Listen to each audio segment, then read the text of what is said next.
a uniform wire of length L, diameter D, density rho is stretched by a tension T. The correct relationship between its fundamental frequency of vibration F and the length and diameter D. F and length and diameter D. So we want to find out the correct relationship between fundamental frequency, length of wire and diameter. We know the fundamental frequency of uniform wire vibrating.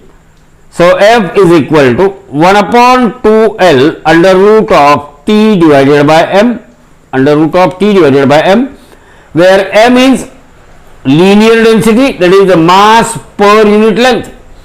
Mass of wire is nothing but cross sectional area of wire multiplied by its length. Cross sectional area multiplied by length is what? Volume multiplied by density. So volume into density is mass upon L. So this L get cancelled with L. And as far as cross sectional area of wire is concerned, it is a pi r square into rho. Pi r square into rho. But we know that radius is half of diameter. So r square is equal to d square divided by 4. So therefore linear density small m is equal to pi into d square into rho divided by 4, because in place of r square we can put d square by 4.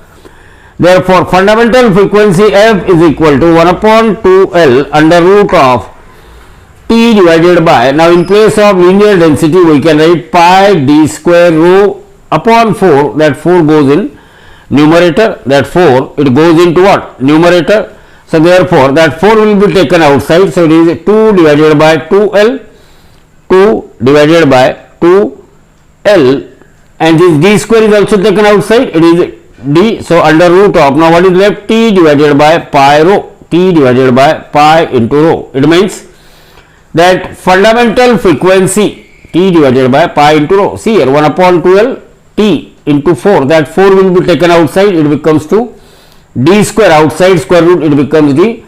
So F becomes 2 upon 2LD T upon pi into rho.